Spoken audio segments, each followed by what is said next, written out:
All right, what's up, you guys? We are here for week 3. It's already week 3 of the 4 weeks of Halloween. Hope you've been watching some good movies this month, and I feel like this is really off-center, so let's try to fix that. This week was all about Halloween movies, literally Halloween movies, and leading up to the 2018 film, which we saw, the older boy and I saw on Thursday night. We saw that first showing. So first, let's go through the movies that led up to it. We watched Halloween 5, The Revenge of Michael Myers. Horrible. 4 was fine. I'm not a huge fan, like I said before, of the 4, 5, 6 movies, that storyline, the Thorn movies, but watching 5 again, I was like, sweet Lord, this is horrible. It's way worse than 4, and Loomis is creepy as hell in this movie. I noticed it on previous viewings of 5, but oh my god, he just was so creepy in this one towards the kids, and like he lost his nut in 5. Then we moved on to Halloween 6. We watched the producer's cut, and it's a good cut of the film. I mean, the film is still not wonderful. It's good, but I think the producer's cut is better. But whatever, it was fine. There's just a bunch of goofy shit that's going on in Halloween 6. Moving on to H2O. I like H2O. I can see why people maybe don't like H2O, because it is kind of a product of horror movies in that genre, more of the Scream style. It kind of fell into that category a little bit, but I still like H2O. I like how they dealt with what Laurie was going through, and I like the ending. I really wish they had kind of kept that ending, but of course Michael can never die, because then they don't make any more movies, or maybe they do, who knows. But the one thing that really bugged me about watching H2O this time were all of the stupid jump scares, like people scaring other people. There's too many. If you want to have one, maybe two, okay, but it just seemed like it was scene after scene of these lame jump scares that weren't effective at all. But I still enjoy the film quite a bit. And then, of course, Resurrection. Resurrection just makes me mad. I don't like, we come off this high I came off this high from H2O, and then we get right into it, and Laurie dies, and then we go into this whole thing with Dangertainment and Busta Rhymes, and it's so silly. It is so ridiculous. But you know what? I think it's still watchable. Some people say it's unwatchable. I think it is watchable. But it's just lame. And I'm cheering for Michael the whole time, because all the kids in that movie are so obnoxious. So whatever, that's Resurrection. We did not watch the Rob Zombie films for a couple reasons. One, we ran out of time before going into the 2018 film. And two, I was like, whatever. They're fine. The Rob Zombie films, whatever. If you love them, God bless. But I'm in no rush to watch them again. I absolutely respect that Rob Zombie had this vision and he went through with it, and kind of F everyone else and what they think of it. That I totally respect. Maybe not for me. So that brings us to the 2018 film. Now, I'll give you my overall thoughts, and there are going to be total spoilers in this. So I'll probably put a little tag down here saying that there's spoilers. Talking about the film, because I can't talk about it without spoilers. I'm just not that talented. Overall, loved it. We had a really, really good time watching the new film. I think, a lot of it's all pros for me, or they're all pluses. Jamie Lee Curtis was wonderful. Really felt that the effects of the trauma, the PTSD that she was coming from from the original movie, the events from the original movie. So you could really kind of feel her pain. I liked how there were the three generations, and they're trying to kind of bridge that pain, kind of get that all those generations back together, because they've been fractured for so long. Michael looked great. The kills were as horrible as it sounds. I thought they did a good job with the kills in the movie. Michael's mask looked really good. Now, I also I saw it twice, and I wrote down a bunch of notes. So we're just going to go through my notes and see what comes from that. Now, we have let's start just at the beginning of the movie. We've got the two podcasters, which just sounds funny. I don't know why I found that so funny, listening to them say that they're two podcasters doing this interview. It just doesn't sound as legit, but I guess that's just the time we live in now. Michael's been in the facility for 40 years at Smith's Grove. Dr. Sartain, who was one, I don't think anyone knew that Dr. Sartain was in the movie, because he wasn't in any of the trailers, and he's the new Loomis. And that's another thing, the trailers, I kind of wish I hadn't seen the trailers now, because they gave away some good bits of the film that I would have liked to have seen fresh. So that was kind of a shame. There's at least two major parts of the film. There's three major parts of the film that I wish had been fresh in my mind going into it. My son had not seen any of the trailers, so when those scenes came on, he was like, "Oh my God, that was amazing!" Regarding to the extended walking scene where he was going through the garage and then to the next house and the next house. He thought that was great, which it is, but it had just been spoiled. And then the closet scene at the babysitter's house, and what was the third one? Oh, when Michael's hands went through and grabbed Laurie, went through the door and then grabbed Laurie. So Michael's been in Smith's Grove for 40 years. Dr. Sartain is the doctor who's been a student of Dr. Loomis. So they do mention Dr. Loomis. And he believes that the facility they don't have anything further to discover from Michael. So that's why they're going to transfer him to this other facility, which is apparently just hell on earth. Michael can speak, but he chooses not to. And Dr. Sartain is really kind of obsessed with hearing Michael speak throughout the film. He also mentions that when they're standing on the checkerboard outside, Dr. Sartain says, "Underestimate no one," which, of course, we all kind of thought first time watching that they were talking about Michael, but in hindsight, he was probably talking about himself as well.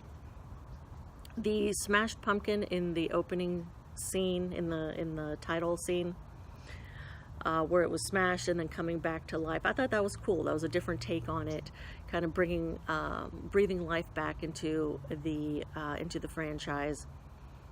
That was neat how they did that. Laurie Strode, Jamie Lee Curtis, portraying her, fantastic, really, really good. She has no time for bullshit. You really believe that she has suffered all these years after the events of the first movie. She's gone through 2 divorces. She even admits it herself that she's a basket case, and she has a child. And then in the movie, it's portrayed by Judy Greer as an adult.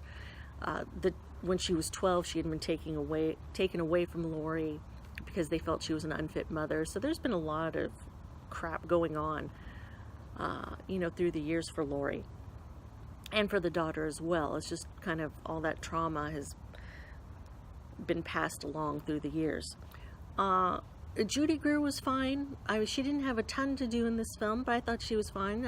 You could tell that she's definitely been affected by her mom. Just feeling that stress from what her mom has kind of passed along to her, what she's experienced.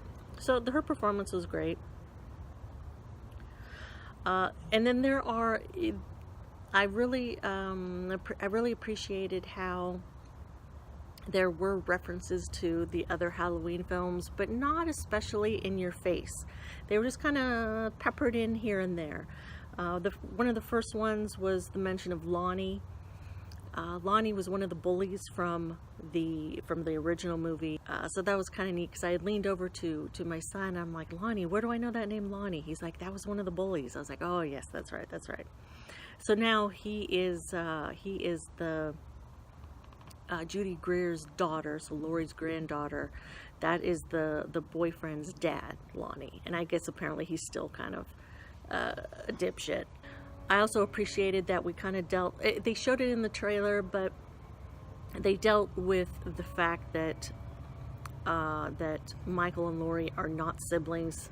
They dealt with it quickly, and then that was that. They didn't really have to dwell on it too long, which was good.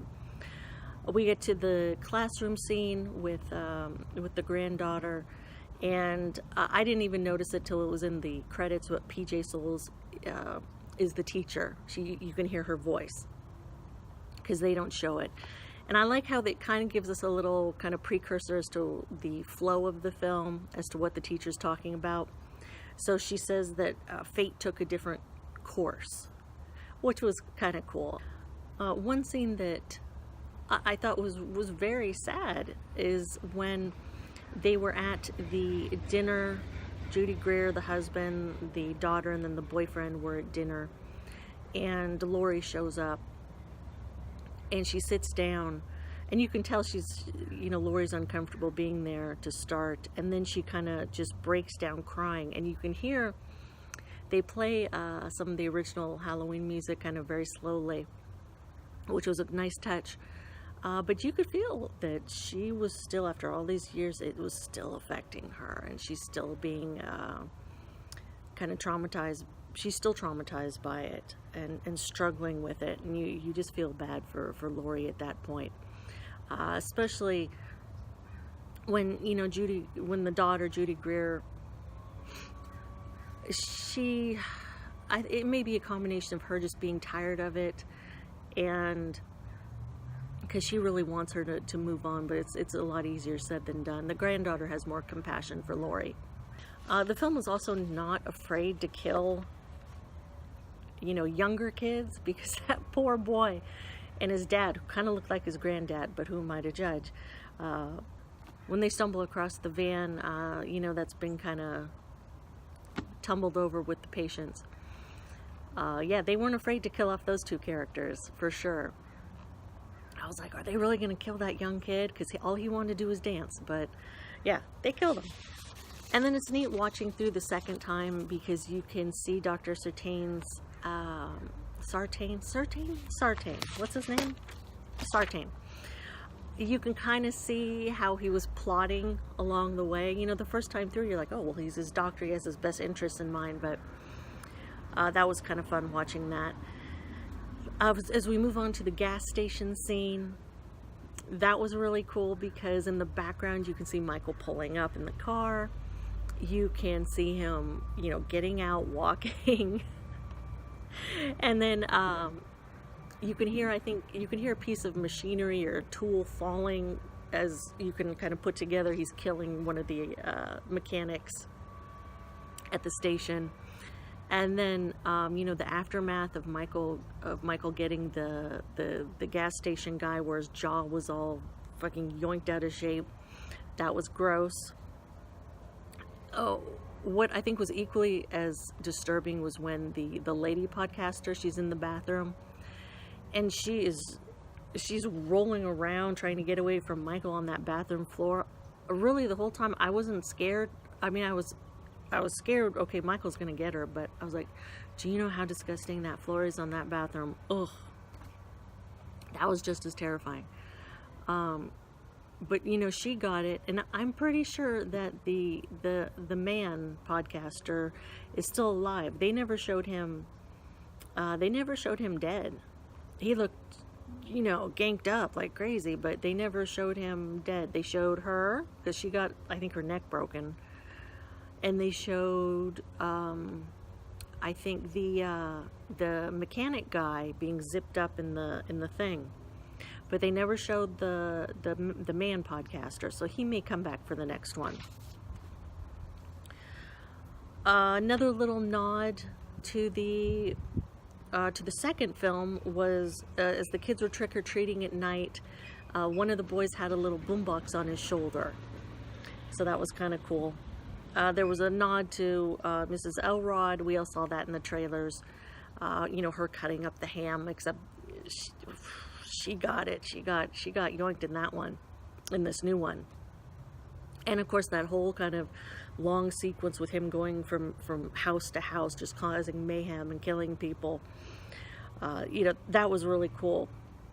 And I think we all collectively held our breath as he kind of paused in front of the baby's crib. It's like, oh, Michael, no, don't, honey, don't go there. Just keep going.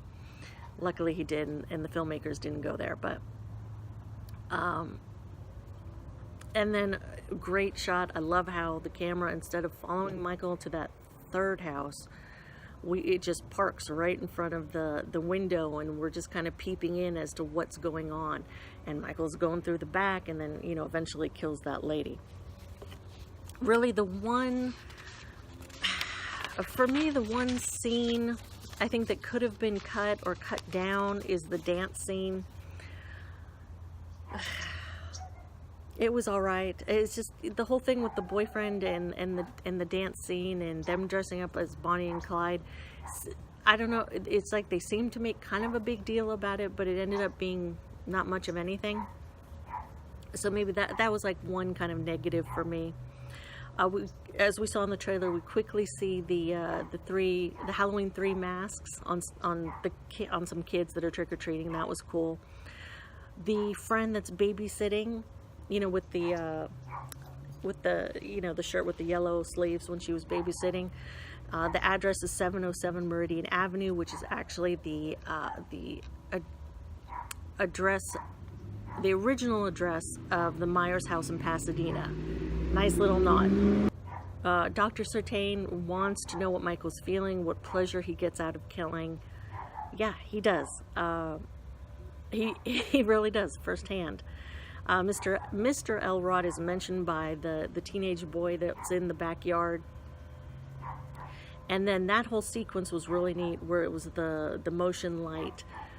Why it didn't pick up Michael walking, it makes it spooky, but that was a cool little sequence. The doctor, now we'll get to the doctor twist. That was nuts. No one expected that. I love that none of the trailers gave that away, because everyone was like, oh, what the fuck, what's going on? And when he pops up, when Dr. Sartain pops up, so you get it from the view of the granddaughter who's in the back seat of the police car. Dr. Sartain pops up with Michael's mask on. It's like, oh my God, this guy is crazy. That was cool. That was really cool. And then, I don't know how this dude picks up Michael if Michael's dead weight. Puts him in the back seat with the granddaughter, which is that's creepy. Tosses the mask back there.